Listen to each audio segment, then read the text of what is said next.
Happy thoughts. आप सभी को शुभ इच्छा।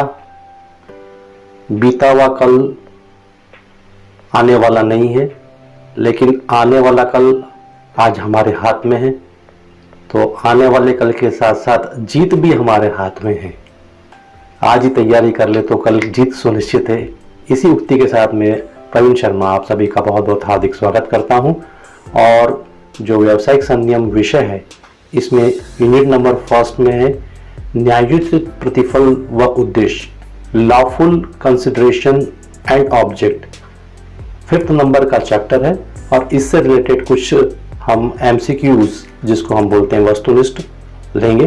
लेकिन जैसा कि मैं हमेशा करता रहा हूं, आपको 4 ऑप्शन के बजाय हम केवल एक ऑप्शन पर डिस्कस करते हैं और उससे पूरे चैप्टर के बारे में जानकारी हासिल करने की कोशिश करते हैं कुछ उदाहरणों के द्वारा। तो पहला क्वेश्चन लेते हैं। वैगरिंग एग्रीमेंट इज, यानी कि बाजी का ठहराव होता है। पहले तो हम चर्चा कर लें कि न्यायोचित प्रतिफल व उद्देश्य का क्या अर्थ होता है। इस क्वेश्चन को डिस्कस करने के पहले हम देख लें कि जो कॉन्ट्रैक्ट एक्ट है उसमें धारा 10 के अंतर्गत यह बताया गया है कि एक जो वेद अनुबंध होगा उसके लिए प्रतिफल का न्यायोचित व उद्देश्य पूर्ण होना जरूरी है। यानी कि जो कंसिडरेशन और जो ऑब्जेक्ट है वो लॉफुल होना चाहिए। The consideration and object of the agreement should be lawful, it should not be unlawful. कहने का आशय ये हुआ कि यदि मान लीजिए कोई ठहराव ऐसा है जो कि भारतीय अनुबंध अधिनियम या जिसको हम राजनियम कहते हैं या जिसको हम लॉ कहते हैं, उसकी किन्हीं धाराओं का उल्लंघन करने वाला तो नहीं है, या यदि वो ठहराव होता है तो क्या वो राजनियम की किन्हीं व्यवस्थाओं को उलट देगा या उनके विपरीत हो जाएगा, ऐसा तो नहीं है। या फिर वह ठहराव ऐसा तो नहीं है जो कपटपूर्ण है, फ्रॉडेंट है। या फिर वह ठहराव ऐसा तो नहीं है जो कि लोक नीति के विरुद्ध हो, पब्लिक पॉलिसी के अपोज में हो, लोक नीति के विरुद्ध हो। या फिर वह ठहराव ऐसा तो नहीं है जो कि अनैतिक कार्य करने से संबंधित हो। तो कहने का आशय ये है कि consideration and object should be lawful. कोई भी ठहराव होता है वह वेद अनुबंध तभी होगा जबकि उसका प्रतिफल और उद्देश्य दोनों न्यायोचित होना चाहिए। तो पहला क्वेश्चन आपके सामने है यहाँ पर, वैगरिंग एग्रीमेंट इज, बाजी का ठहराव होता है। सबसे पहले तो समझ लें कि बाजी के ठहराव होते क्या हैं। कुछ घटनाक्रम होते हैं जो अनिश्चित होते हैं और यदि वो निश्चित हो जाएंगे तो एक पक्ष को लाभ होगा और दूसरे पक्ष को हानि होगी। अनसर्टेन इवेंट्स सर्टेन इवेंट में कन्वर्ट हो जाए तो ऐसे ठहराव बाजी के ठहराव कहलाते हैं। 2-3 छोटे छोटे उदाहरण लेते हैं, उन दोनों उदाहरणों से ये बातें आपको विशेष रूप से क्लियर हो जाएंगी। मीना और रीना 2 फ्रेंड हैं जो दोस्त हैं। मीना रीना से कहती है कि यदि वह संजय से विवाह करेगी तो मीना स्वयं राजेंद्र से विवाह करेगी। देखिए कितनी विचित्र बात दोनों आपस में कर रहे हैं, ठहराव कर रहे हैं कि यदि रीना संजय से विवाह करेगी तो मीना स्वयं राजेंद्र से विवाह कर लेगी। तो कहने का आशय है कि यहाँ पर एक बाजी लगाई जा रही है, वैगरिंग हो रही है कि ऐसा होगा तो ऐसा होगा, और अनिश्चित घटना है और अनिश्चित घटना का निश्चित होना है। इसको एक और दूसरा उदाहरण लेते हैं कि एक तरफ पलटू है और दूसरी तरफ अल्टू है। अल्टू और पलटू दोनों आपस में शर्त लगाते हैं, बाजी लगाते हैं या शर्त लगाते हैं।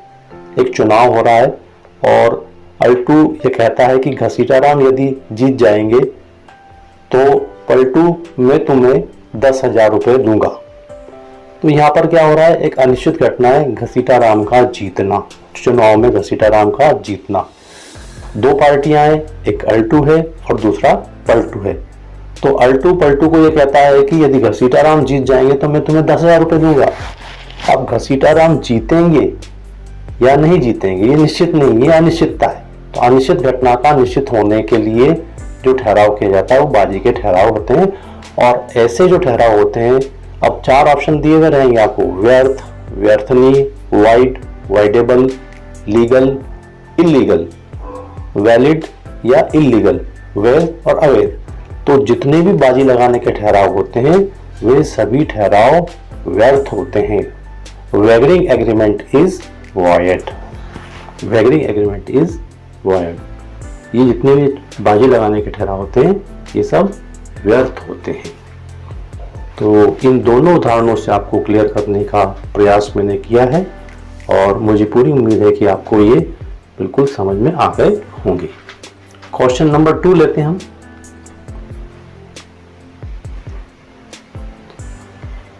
सट्टे का ठहराव होता है। Speculation agreement is.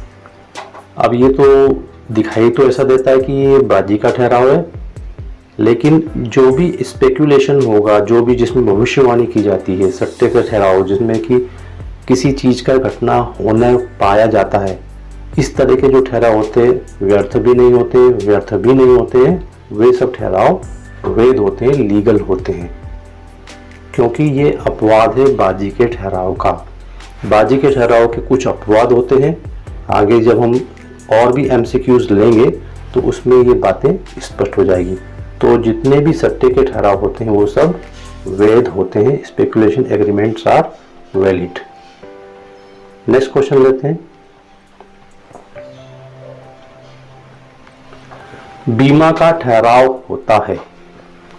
बीमा का ठहराव प्रतीत होता है ऐसा कि बीमा का ठहराव बाजी लगाने वाले ठहराव जैसा प्रतीत होता है, क्योंकि इसमें हम देखते हैं कि वाहन दुर्घटना देखें जिसको हम सामान्य बीमा या जनरल इंश्योरेंस कहते हैं। तो इंश्योरेंस 2 प्रकार के होते हैं, एक लाइफ इंश्योरेंस जीवन बीमा और दूसरा होता है सामान्य बीमा। सामान्य बीमा में आते हैं अग्नि बीमा, वाहन दुर्घटना का बीमा, मकान का बीमा, भूकंप का बीमा, फसल का बीमा, ये सारे बीमा। तो इनकी जो नेचर है वो ऐसी लगती है कि ये नेचर के अकॉर्डिंग ये जो ठहराव हैं एक प्रकार से बाजी लगाने के ठहराव दिखाई देते हैं, किंतु बीमा का जो ठहराव है वो वैध ठहराव होता है। इसमें ये जरूर है कि जीवन में व्यक्ति की मृत्यु होगी या जीवित रहेगा ये अनिश्चित होता है, लेकिन फिर भी बीमा के ठहराव को इसके अपवाद के रूप में देखा जाता है और बाजी लगाने का ठहराव जैसा दिखाई देने के बावजूद बीमा का ठहराव क्या होता है, वैध होता है। तो जितने भी बीमा के ठहराव होंगे वे सभी क्या होंगे, वैध होंगे, लीगल होंगे। तो क्वेश्चन नंबर 2 हमारा हो गया है कंप्लीट। यहाँ पर question number 3, agreement in restraint of marriage of a minor is. अवयस्क के विवाह में रुकावट डालने वाला ठहराव होता है। सामान्य रूप से भारतीय अनुबंध अधिनियम की धारा 26 जो है, इंडियन कॉन्ट्रैक्ट एक्ट की जो सेक्शन 26 है, उसके अकॉर्डिंग विवाह में रुकावट डालने वाले जितने भी ठहराव होते हैं, अवयस्क के विवाह में रुकावट डालने वाले ठहरावों को छोड़कर, except the restraint of agreement of marriage of a minor, यानी कि अवयस्क के विवाह में रुकावट डालने वाले ठहरावों को छोड़कर विवाह में रुकावट डालने वाले जितने भी ठहराव होते हैं वो सब क्या होते हैं, व्यर्थ या अवैध होते हैं। लेकिन अवयस्क के विवाह में रुकावट डालने वाला जो ठहराव होता है वो वैध होता है, वो लीगल होता है, ऐसा लॉफुल माना गया है यहाँ पर। नेक्स्ट लेते हैं, agreement in restraint of marriage of is. विवाह में रुकावट डालने वाला ठहराव होता है, जैसा कि अभी हमने डिस्कस किया है, अवयस्क के विवाह में रुकावट डालने वाला ठहराव तो वैध होता है, लेकिन वयस्क के विवाह में रुकावट डालने वाले ठहराव जो होते हैं वो बिल्कुल भी वैध नहीं होते हैं, उनको व्यर्थ माना गया है, उनको वाइड एग्रीमेंट माना गया है। यानी विवाह में रुकावट डालने वाले ठहराव जो होते हैं धारा 26 के अनुसार वो व्यर्थ होते हैं। ये विशेष रूप से हमें ध्यान रखना है। नेक्स्ट क्वेश्चन आता है इसमें, चिटफंड एग्रीमेंट इज। चिटफंड का ठहराव होता है। तो पहले तो समझ ले चिटफंड होता क्या है। ये बहुत सारी आजकल हमें बातें दिखाई देती हैं जिसको किटी पार्टीज के रूप में भी लोग बोलते हैं, यानी कि कुछ व्यक्ति मिलकर के एक फंड बना लेते हैं। जैसे मान लीजिए 10 व्यक्ति हैं और सभी व्यक्तियों ने 1,000 रुपये उसमें कंट्रीब्यूट किया है। तो इस प्रकार 10,000 रुपये का एक फंड बन जाता है। और फिर एक स्लिप होती है 10 व्यक्तियों के नामों की, हर महीने या जैसा भी वो तय करते हैं उसको उस सभी व्यक्तियों के नामों की जो चिट हैं वो उठाई जाती हैं। उनमें से जिस व्यक्ति के नाम की चिट खुल जाती है उस चिट के हिसाब से उस व्यक्ति को वो फंड पूरा 10,000 रुपये का अलॉट कर दिया जाता है। तो जब नेक्स्ट टर्म आता है उस समय जिस व्यक्ति को पहले वाले महीने में फंड मिल चुका है उस व्यक्ति के नाम की चिट नहीं रखी जाती है, बाकी शेष बचे 9 व्यक्तियों के नाम की चिट रखी जाती है। ऐसे हर महीने एक एक व्यक्ति का नाम अलग हटा दिया जाता है। तो एक लमसम फंड इसके माध्यम से मिल जाता है व्यक्तियों को, अपनी उनको हेल्प करने में मदद मिलती है। इसको कहा जाता है चिट फंड। तो 10 व्यक्तियों का हमने लिया है उदाहरण, 10,000 रुपये इकट्ठे होते हैं हर महीने और उसमें से अगले अगले महीनों में एक एक व्यक्ति कम होता जाता है। तो हर व्यक्ति को 10,000 रुपये की सहायता मिलती जाती है। तो ये जो चिट फंड के एग्रीमेंट हैं इनको भी वैध माना गया है, लीगल माना गया है। ये व्यर्थ नहीं होते हैं, व्यर्थनी भी नहीं होते हैं, ये वैध होते हैं, लीगल होते हैं, इनवैलिड भी नहीं होते हैं, इलीगल भी नहीं होते हैं। तो चिट फंड के जितने भी ठहराव होंगे वे सभी ठहराव वैध होते हैं, लीगल होते हैं। फिर नेक्स्ट आता है agreement in restraining of parental right is, यानी कि पैतृक अधिकार में रुकावट डालने वाला ठहराव होता है। पैतृक अधिकार में रुकावट डालने वाला ठहराव होता है। कोई भी व्यक्ति है और उसके फादर मदर के द्वारा कुछ अपने पुत्र और पुत्रियों को, अपने संबंधियों को, अपने रिलेटिव्स को कुछ अधिकार दिए जाते हैं। यदि उनमें कोई रुकावट डालने की कोशिश करता है तो वो सभी ठहराव क्या होते हैं, व्यर्थ होते हैं। तो वो क्या होंगे, व्यर्थ होंगे, वाइड होंगे। नेक्स्ट आता है राइट और रॉन्ग बताइए। Agreement with illegal consideration and object, यानी कि ऐसा ठहराव जो कि अवैधानिक प्रतिफल और उद्देश्य वाला ठहराव होता है वो व्यर्थ होता है। ये वाला जो कथन कहा गया है ये सही है अथवा गलत है। अवैधानिक प्रतिफल वो उद्देश्य वाला ठहराव व्यर्थ होता है, यह कथन बिल्कुल सही है। Agreement with illegal consideration and object.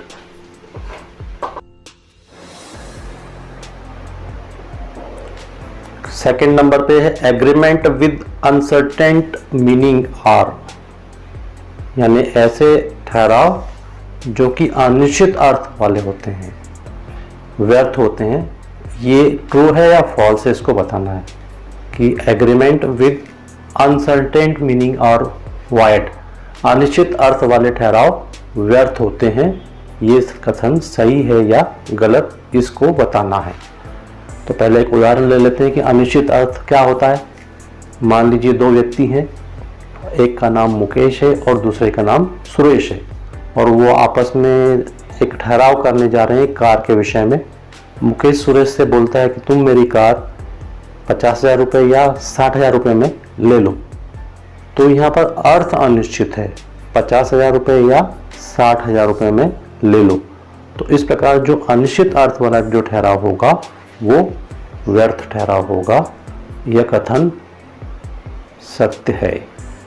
Agreement with uncertain meaning are void, that's true. यह कथन सही है कि अनिश्चित अर्थ वाले ठहराव व्यर्थ होते हैं।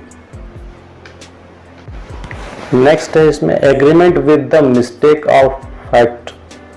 Agreement with the mistake by fact और नॉट वाइड, तथ्य संबंधी गलती होने वाले ठहराव व्यर्थ नहीं होते हैं। ये ट्रू है कि फॉल्स है इसको बताना है। पहले जो मिस्टेक होती है, जो गलती होती है, वो तथ्य संबंधी गलती के बारे में हम एक उदाहरण ले लेते हैं कि जो शिंगलू और मंगलू नाम के 2 लोग हैं। शिंगलू के पास एक कार है और मंगलू को वह बेचना चाहता है। शिंगलू की कार में कुछ पार्ट्स खराब हैं, मशीनरी में मिस्टेक्स हैं, इस कारण से वो कार बेचना चाहता है। लेकिन वो मिस्टेक इतनी ज़्यादा है यह भी शिंगलू को स्वयं को नहीं मालूम है। वो इसको एक माइनर मिस्टेक मान करके चल रहा है, लेकिन बड़ी मेजर मिस्टेक है उस कार में। तो यहाँ पर शिंगलू को स्वयं को भी नहीं मालूम है कि कार में कितनी बड़ी मिस्टेक है, उसके पार्ट्स में कितनी ज़्यादा मिस्टेक है, लेकिन मंगलू को वो कार बेचने चाहता है 1 लाख रुपए में। मंगलू को भी यह नहीं मालूम है कि कार में बहुत बड़ी मिस्टेक है, शिंगलू यह मान करके चल रहा है कि बहुत नॉर्मल मिस्टेक है। तो यहाँ पर तथ्य संबंधी गलती हो रही है और दोनों पक्षकार तथ्य संबंधी गलती पर हैं। तो agreement with the mistake by fact are not void, ऐसा कहा गया, ये नेगेटिव कहा गया है कि तथ्य संबंधी गलती वाले ठहराव व्यर्थ नहीं होते, वरन ऐसे ठहराव क्या होते हैं, व्यर्थ होते हैं। तो ये कथन जो बोला गया है यह सही नहीं है, यह फॉल्स है, गलत है। यदि दोनों पार्टियां और दोनों पक्षकार तथ्य संबंधी गलती पर होते हैं तो इस प्रकार का जो ठहराव होता है वो व्यर्थ होता है। और यहाँ पर कहा गया है कि तथ्य संबंधी गलती होने पर ठहराव व्यर्थ नहीं होते हैं, यह कथन गलत है। तो नेक्स्ट वीडियो में आपसे फिर मुलाकात होगी, तब तक के लिए धन्यवाद। Take care.